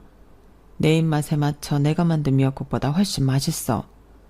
아무리 유명한 식당에 가더라도 이보다 맛있을 수는 없을 것 같구나. 그 말에 나를 세웠던 마음이 순식간에 흐물하게 녹아내리더라고요. 어머님, 입맛에 맞으세요? 다행이에요. 너 진짜 음식할 줄 안다. 이렇게 손 많이 가는 걸 언제 다 했대? 요즘 너 같은 며느리가 없는데 내가 참 복받았다. 그 말에 동서가 머쓱하게 웃으면서 그러더군요. 어머님, 그래도 다음엔 제가 코스를 준비해 볼게요. 정성도 좋지만 먹고 나서 이걸 또 언제 다 치우겠어요? 괜히 여럿고생이죠. 요즘은 분위기도 중요하잖아요. 고급스러운 데서 분위기도 챙기고 예쁘게 차려입고 가족들끼리 기념사진도 찍으면 좋잖아요. 내 생일인데 누가 뭐 예쁘게 꾸며주길 바라겠니? 나는 한 그릇을 먹어도 이런 밥이 고맙고 날 위해 이렇게 해주려는 마음이 더 귀하다. 어머님은 웃지도 않으시고 그렇게 말씀하시더니 제 앞에도 반찬을 몇 가지 더 얹어놔 주셨어요. 그 고요하고도 단호한 말씀에 동서도 입을 꼭 다물더군요. 어머님께서 그렇게 길을 세워주신 덕분에 얼마나 감사하고 뿌듯했는지 모르겠어요. 평소 입이 짧으신 어머님께서 한 그릇 싹싹 비워드시는 걸 보고 남편과 서방님께서도 환히 웃으며 좋아하셨죠. 그날 당시에는 너무 기분 좋았지만 그날 일이 동서를 더 자극시켰는지 저를 향한 히스테릭한 무시와 차별은 더 심해지기만 했어요. 딸이 그림 그리는 것에 관심이 많아서 주말에 아이와 함께 그림을 그리는 사진을 가족 단톡방에 보낸 적이 있었어요. 시어머님께서는 사진을 보고는 너무 귀엽다며 좋아하셨죠. 하진이가 엄마를 닮아서 그림을 잘 그리네. 딸도 디자이너 되려고 하나? 괜찮은 디자이너로 크려면 하진이는 꼭 대학 보내셔야 해요, 형님. 요즘은 미대도 성적 많이 보던데. 괜찮은 학교 보내려면 어릴 때부터 공부 습관 들여야 해요. 벌써부터 이렇게 그림이나 그리고 헛바람 들이면 학습에 공백 생기고 공부 습관도 안 들어요. 뭐 수준에 맞게 키우는 거겠지만. 여보, 하진이 교육은 형이랑 형수님이 알아서 시키겠지. 당신 참견 좀 하지 말어. 걱정이 돼서 그러지. 그래도 나름대로 우리 집 식구들 다 고학력자인데 형님만 고졸이잖아. 말이 좋아 사업까지 하진이까지 그렇게 불안정하게 키워서야 되겠어? 너희 부부싸움 할 거면 방에서 나가라. 귀여운 손주 사진 보면서 기분 좋았는데 교육이 어쩌니 저쩌니. 너네는 애부터 낳고 그런 소리 해라. 어머님께서 쓴소리로 정리하니 그제서야 조용해지더군요. 아이까지 건드리니 저도 더 이상 못 참겠더라고요. 동서가 다음에 면전에서도 그런 소리를 뱉으면 절대 참지 않고 본때를 보여줘야겠다고 생각했어요. 그런데 그 다음 가족 모임에서 우연히 동서와 친정 식구와 잠깐 나누던 통화를 듣게 된 후 살짝 마음이 약해지더라고요. 아니 나 지금 시댁 왔어. 말했잖아. 나보다 어린 형님이 있다고. 진짜 볼 때마다 짜증나 죽겠다니까. 고졸에 무슨 의류사업 한다고 엄청 나대. 난 내금 높여서 이런 집안에 시집 오려고 어릴 때부터 얼마나 열심히 공부했는데 고졸 주제에 어떻게 제주도 좋게 이런 집안에 시집 와서는 더 짜증나는 건 어머님이 도무지 차별할 생각을 안 한다니까. 본인 아들들은 그렇게 열심히 공부시켜서 좋은 대학, 좋은 직업 가지게 있으면서 어떻게 차별을 안 할 수가 있지? 진짜 약 올라 죽겠어. 나는 조건만 보고 선보고 결혼해서 남편이랑 별로 애틋하지도 않은데 시댁 모임 할 때마다 아주버님이랑 둘이 하하호호 아주 원앙새 마냥 붙어있는 거 보면 속에서 천불이 난다니까. 둘이서 무슨 대단한 사랑을 한다고. 참나. 처음엔 울컥해서 중간에 끼어들어서 동서와 싸워볼까도 생각했어요. 그런데 이야기를 듣다 보니 동서가 저한테 왜 그렇게 심술궂게 굴은지 조금은 이해가 가더군요. 시동생과 동서는 선을 보고 짧은 시간 연애를 한 후 바로 결혼한 케이스였거든요. 그 때문인지 같이 살면서 뒤늦게 안 맞는 부분들을 서로 발견했고 남편에게 둘이 사이가 썩 좋지 않은 것 같다는 이야기도 이미 들은 적이 있었거든요. 남편과 저는 연애 결혼으로 결혼해 다른 부부들보다 사이가 꽤 좋은 편이었어요. 그게 시댁 모임에서도 티가 났던 모양인지 그게 질투가 났었나 보더군요. 그렇게 잘난 사람이 겨우 그런 이유도 그렇게 무시하던 고졸 형님에게 열등감을 느낀다는 게 참 우습기도 하고 한편으로는 안쓰럽기도 하더군요. 동서가 어떤 환경에서 그렇게 애써서 여기까지 왔는지 알 것도 같았지만 그렇다고 무작정 이해해 줄 이유는 없다고 생각했어요. 그래도 이런 속 깊은 이야기를 엿듣게 된 이상 완전히 적대적인 관계로 돌아서는 것보다는 최대한 관계를 좋은 쪽으로 진전시켜 보자는 방향으로 생각이 바뀌긴 하더군요. 그래서 큰맘 먹고 동서의 생일날 제가 직접 만든 편한 홈웨어를 동서에게 선물했어요. 평소 동서가 자주 입는 스타일을 눈여겨봤다가 고려해서 만들었죠. 오직 동서만을 위해 만든 거라 단 하나뿐인 홈웨어였어요. 동서, 병원 일 힘들 텐데 집에 있을 때라도 편안한 옷 입으라고 직접 옷을 좀 만들어봤어요. 이런 스타일 좋아하시는 것 같아서 참고해서 만들어봤는데 어떠세요? 동서는 포장된 상자를 퉁명스럽게 바라보더니 그 자리에서 뜯어보더군요. 솔직히 너무 관심 없다는 태도로 받아서 집구석 어딘가에 처박아 놓을까 걱정했는데 그 자리에서 뜯어보기라도 해서 다행이라고 생각했어요. 옷을 펴서 천을 만지작대더니 의외로 칭찬을 하더군요. 뭐 시원하고 편해 보이긴 하네요. 정말요? 마음에 드세요?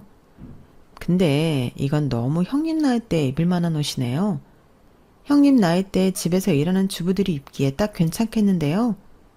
형님이 사모복으로 만든 사람이라 그런지 그냥 딱 그 정도로 옷을 만드신 것 같은데 제 직업이 또 직업이다 보니 옷은 좀 좋은 소재로 된 걸 입자는 주의라서요.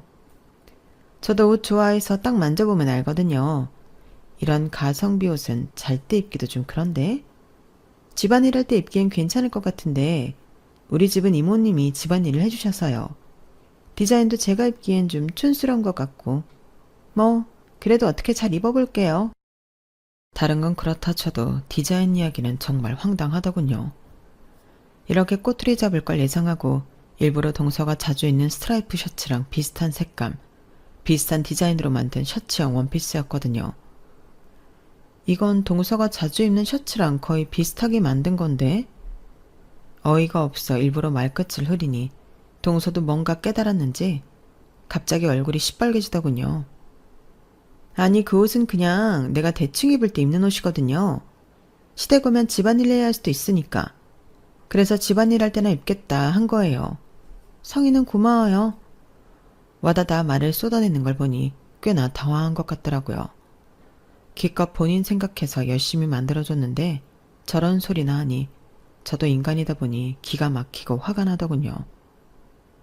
다시 뺏어버릴까 생각도 했지만 말로 제대로 한 번 먹인 것 같아 그날은 그냥 넘어가 줬어요. 하지만 그렇게 한 번 넘어가 주니 동서는 또 끝을 모르고 선을 넘더라고요. 동서에겐 무시당했지만 사실 제가 만드는 옷들은 소비자들도 인정할 정도로 가성비와는 거리가 먼 최고의 품질로 신경 써서 만들고 있었어요. 유행 타지 않는 디자인을 오래도록 입을 수 있게 하는 것이 저의 옷 철학이기도 했고 특히나 산모복 라인은 저도 아이를 출산해본 여자로서 정말 애정을 담아 좋은 소재로 산모들이 부담 없이 손이 자주 가게끔 편안하고 배가 잘 가여지는 디자인으로 만들었죠.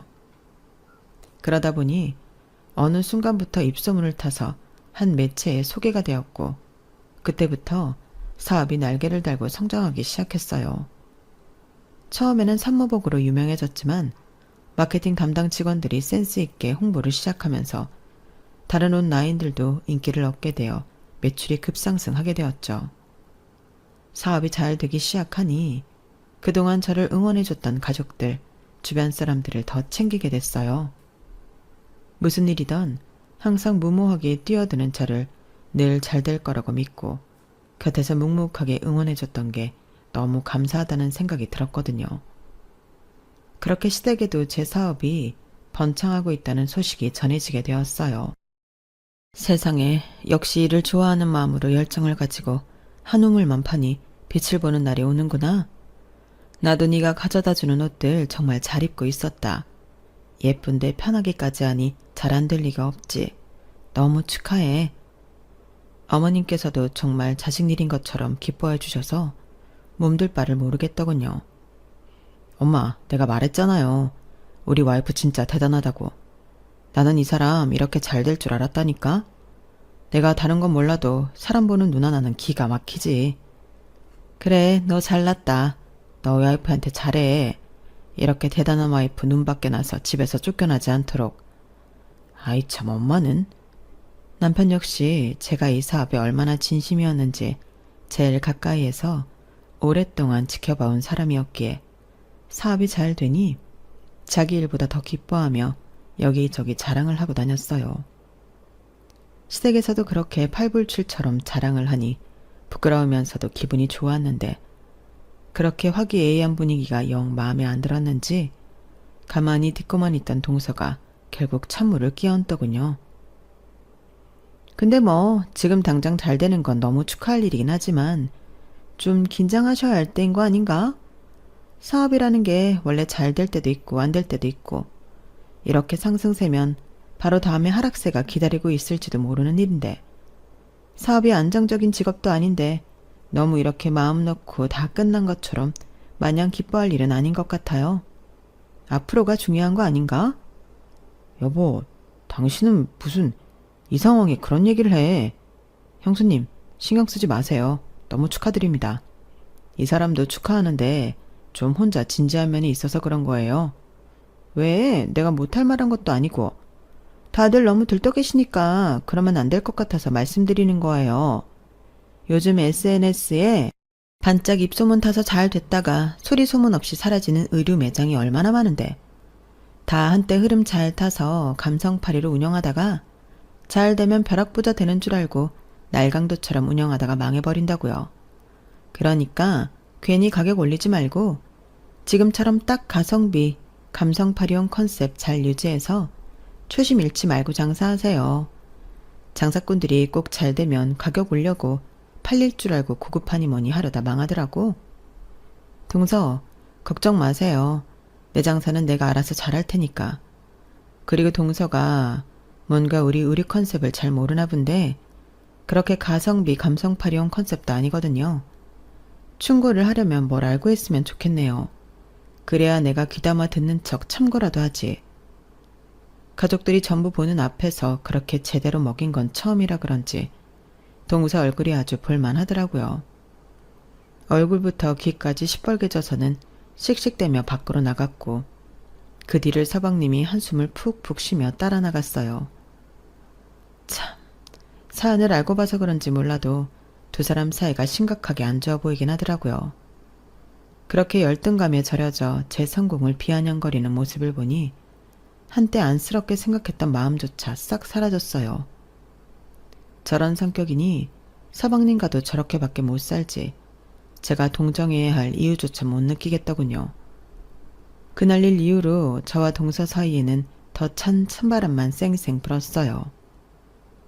그나마 제가 노력해서 대면대면한 관계였는데 제 쪽에서 동서를 무시하기 시작하니 집안 분위기가 말도 못하게 싸늘해지더라고요. 동서 역시 그걸 느꼈는지 저에게 틱틱대는 강도가 날로 더 심해져만 갔죠.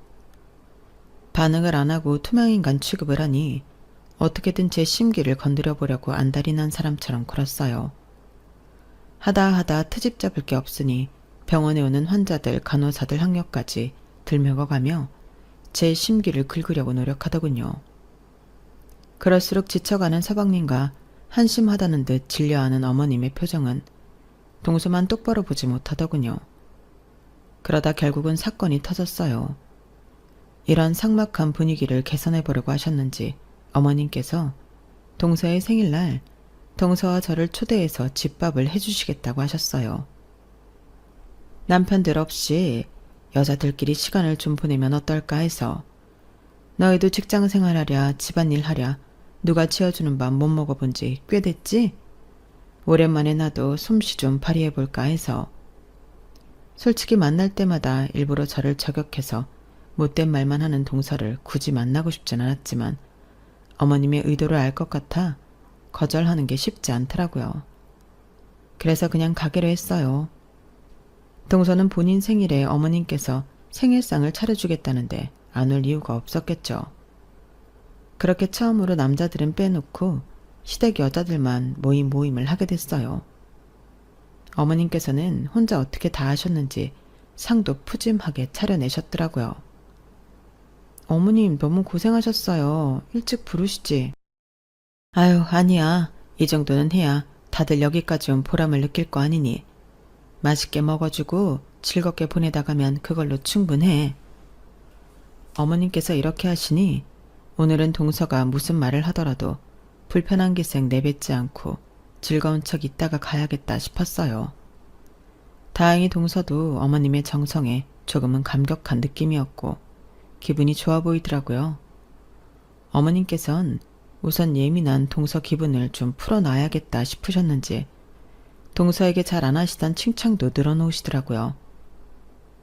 우리 의사 며느리 다른 집 가면 어화둥둥이라던데 내가 잘 못 챙겨준 것 같아서 한 생명이 건강하게 태어날 수 있게 좋은 일 하는 사람인데 든든히 챙겨 먹고 건강해야지. 환자들의 건강도 중요하지만 의사도 건강해야 해.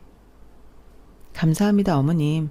어머님도 그렇게 생각하고 계실 줄은 몰랐어요. 아들도 의사라서 그러신지 의사라는 직업에 대해서 딱히 특별하게 생각 안 하시는 줄 알았거든요. 특별하게 생각 안 하기는 의사가 보통 중요한 일을 하는 것도 아닌데 일일이 말은 안 해도 존경스럽게 생각할 만한 직업이지. 동서는 확실히 인정 욕구가 강했는지 자신을 띄워주는 어머님의 말씀에 기분이 째지게 좋아 보이더라고요. 그 말씀에 대충 장단은 맞춰드렸지만 굳이 제 입으로 몇 마디 더 보태고 싶진 않았어요. 매번 저를 무시하기만 하는 인간에게 너는 대단하다고 제 입으로 추켜 세우고 싶진 않았거든요. 그런 제 마음을 눈치챈 건지 어머님이 준비하신 생일상이 식탁 위를 가득 채울 때쯤 갑자기 동서가 다시 심술을 부리기 시작하더군요. 어머님 근데요. 이 좁은 식탁에서 저희 셋이 밥을 같이 먹나요? 세 사람 정도 앉긴 충분한 식탁인데 왜 불편하니? 그게 아니라요. 오늘만큼은 어머님한테 모처럼 의사로서 대접도 받았는데 굳이 고졸인 형님이랑 겸상하고 싶지가 않아서요. 밖에서는 저렇게 학력 낮은 사람들이랑은 같이 밥상머리에 앉아서 밥도 안 먹거든요. 뭐라고? 너 지금 그게 할 말이니? 아니, 같이 밥상머리에 앉아서 밥만 먹을 수 있나요? 같이 먹다 보면 자연스럽게 이야기도 한두 마디 오가는데 뭐 수준이 맞아야 같이 먹죠. 학력이 낮은 분들이랑 식사를 하면 꼭 무식한 소리를 한마디씩 해서 제 입맛을 뚝 떨어뜨리더라고요. 오늘은 어머님이 제 생일이라고 이렇게 정성스럽게 차려주신 음식인데 입맛 떨어지면 아깝잖아요. 맛있게 먹고 싶어서 그래요. 아, 저 인간 또 시작이네 싶어 저도 모르게 표정이 굳었는데 순간 어머님 표정을 보니 어머님 표정이 더 싸늘하게 굳어있어 흠칫 놀랐어요. 예, 그러는 넌 대체 나랑은 어떻게 겸상을 하니? 네? 어머님이 왜요? 어머님은 괜찮죠? 저랑 수준이 맞있잖아요. 너랑 내가 수준이 맞을 리가 있겠니? 너는 대단하신 명문대 나온 대단하신 의사고 나는 고등학교도 졸업 못한 중졸 가정부인데? 네? 어머님, 그게 무슨 말씀이세요? 너는 이 집에 남편이랑 시아버지 직업만 보고 들어오니 몰랐겠지만 이 집에 너 같은 고학력자만 있는 건 아니란다. 너는 너희 집에서 다 지원해주고 네 꿈을 위해서 노력해서 의사가 될 수 있었겠지만 아닌 사람도 있는 거야. 그런데 너랑 환경과 꿈이 좀 달랐다고 해서 사람을 그렇게 무시해도 되는 거니? 겸상했을 때 너만 입맛 떨어지는 거 아니야. 너랑 같이 밥 먹을 때마다 네가 그딴 소리 할 때마다 내 입맛도 뚝뚝 떨어져. 알고는 있니? 어머님, 잠시만요. 저는 전혀 몰랐어요.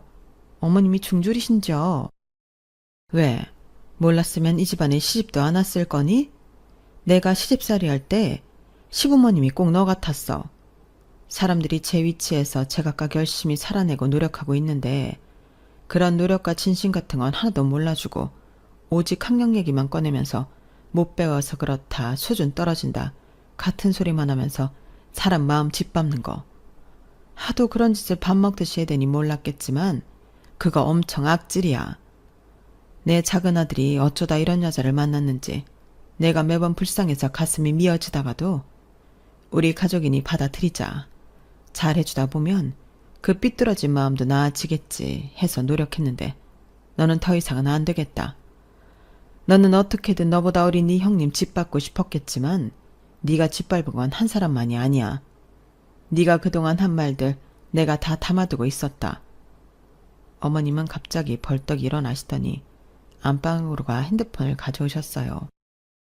그리고 녹음하신 내용들을 트셨죠. 거기엔 평소에 동서가 자기보다 학력이 낮은 의사들, 간호사들, 그리고 저소득층 환자들까지 무시하고 차별하던 발언들이 담겨 있었어요. 너 그렇게 잘난 척 해대는 의사 생활 이런 식으로 하고 있었던 게 밝혀져도 계속할 수 있을까? 어머님, 이게 뭐예요? 그동안 제가 하던 말들을 다 녹음하신 거예요? 그래, 솔직히 네가 한 말들 의사윤리에 어긋난다고 생각해. 환자가 어떤 환경이든 상관없이 정성으로 돌봐야지. 의사가 그런 걸 재는 게 말이 되니? 내 아들도 의사지만 내 아들은 그 오랜 기간 병원에서 일하면서 너 같은 소리 한 적 한 번도 없다. 너 같은 의사는 의사 자격도 없어. 당장 가족의 마음부터도 어떻게든 상처내지 못해서 안달난 네가 무슨 그런 알량한 마음으로 환자를 돌보겠니? 나한테 딸이 있다면 너 같은 의사가 있는 병원에 보내기도 싫다. 그래서요. 그걸 지금 어디 공개라도 하시겠다는 거예요? 어디 그렇게 해보세요. 어차피 의사 면허 중지가 그렇게 쉬운 것도 아니고요. 어머님 그 녹음본 공개하면 저도 어머님 고소할 거예요. 그렇게 끝까지 가실 수 있으면 한번 해보세요. 동서는 욱했는지 결국 건널 수 없는 강을 건너고 말았어요. 어머님께서는 얼굴이 시뻘개지시더니 상을 업곤 동서를 내쫓았어요. 너 같은 인간 말정도 며느리라고 잘 해보자 했던 내가 바보지. 당장 내 집에서 나가. 어머, 웬일이야. 제가 이래서 가방 끈 짧은 사람이랑 수준 안 맞는다고 했던 거예요. 오라 할 땐 언제고 화났다고 이런 식으로 구는 경우가 어딨어요. 세상에 기막혀서. 어머님이 하루 종일 차리셨을 상이 엎어지니 제 마음이 다 안 좋더라고요. 묵묵히 바닥에 엎어진 상을 치우며 어머님의 화가 가라앉을 때까지 자리를 지켰어요. 조금 시간이 지나고 나서야 어머님께 조심스레 말을 걸었죠.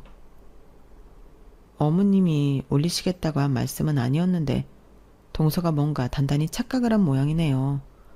동서도 참 저런 욱하는 성격 좀 고쳐야 하는데. 그래, 너는 그래도 날 제대로 봐줬구나. 쟤 저렇게 시도 때도 없이 사람한테 폭언하는 거 그거 고쳐보려고 직접 듣게 한 건데 영 다른 쪽으로 오해를 해서는. 근데 말이다. 나 생각이 좀 바뀌었다. 마지막까지 발악하는 거 봤지? 시험이고 뭐고 눈에도 안 보여서는. 내가 작은 애 둘이 이혼하는 한이 있더라도 이건 공개를 해야겠다. 가족이 아니라 공익 차원에서라도. 저런 의사는 경고 조치를 받아야 해. 정말로 올리시게요? 내가 못할 것 같다고 생각하는 게 기가 차서라도 할 건 해야겠다. 뭐? 고소? 그래. 어디 한번 끝까지 가보자 그래. 저도 그동안 당한 게 있어서인지 어머님을 끝까지 뜯어 말리지 못하겠더라고요. 어머님이 중졸이신 건 저도 처음 알았거든요. 그동안 동서가 사람 안 가리고 폭언했던 게 어머님 마음도 얼마나 난도질 해놨을지 생각하니 아찔했어요. 어머님은 결국 며칠 후 병원 게시판에 동서의 녹음 파일을 올렸고 병원은 뒤집어졌어요. 소문이 일파만파 퍼져 동서의 이름이 알려졌고 산모들 커뮤니티에서 유명해지고 말았죠. 이 사실을 알게 된 동서는 발작을 일으키며 고소하겠다고 난동을 부렸어요. 하지만 사방님의 저지로 인해 실질적으로 고소까진 가지 못했어요. 두 분이서 어떻게 합의한 건지 몰라도 몇 개월 못 가서 이혼 소식이 전해졌어요. 그동안 형수님한테 막대한다는 걸 알면서도 끼어들지 못해서 죄송했습니다. 제가 사람을 잘못 봐도 한참 잘못 봤네요. 결국 형수님의 엄마까지 상처 입히고 잘 안 맞는다는 걸 아는 순간부터 고민을 했어야 했는데 하루하루 주어진 일 하느라 바빠 방치해뒀더니 결국 이렇게 굶어서 터져버리네요. 이 일은 제가 알아서 잘 마무리할 테니 걱정하지 마세요. 앞으로는 저희 때문에 피해가는 일은 없을 겁니다. 사과할 사람은 따로 있는데 서방님이 왜 사과를 해요? 이제라도 서방님이 벗어날 수 있게 되어서 오히려 축하드리고 싶은데요. 그래, 너 연애할 시간 없다고 난리칠 때. 에휴. 아니다. 내가 선이라도 봐서 얼른 결혼하라고 한 내가 잘못이다. 너도 너 좋은 사람 만나서 결혼했으면 참 좋았을 텐데 엄마가 마음이 급했어. 야, 다음에 만날 여자는 꼭 성격을 보고 데려와. 직업만 봤다가 이게 뭐냐? 아유, 끔찍해. 이렇게 시댁 식구들의 평화는 다시 돌아왔어요. 동서는 어떻게 살고 있는지는 모르겠지만 업계에도 소문이 자자하게 나고 이혼까지 당했으니 썩 원하던 대로 인정받고 행복한 삶을 살고 있지 못하겠죠. 이제는 말조심 좀 하고 살고 있나 모르겠어요. 아무리 머리 좋고 능력 있는 사람이어도 그 사람의 인성 그리고 말 때문에 망할 수도 있다는 걸 똑똑히 알았네요. 시댁 최고의 빌런이 없어진 요즘 저는 그 누구보다 행복하게 살고 있는데 말이에요. 제 이야기는 여기까지입니다. 들어주셔서 감사드리고요. 여러분들도 행복한 하루하루 보내세요. 여러분, 사연 댓글에 응원과 현명한 조언 부탁드려요. 좋아요와 구독은 저에게 큰 힘이 됩니다. 오늘도 좋은 일 가득하세요.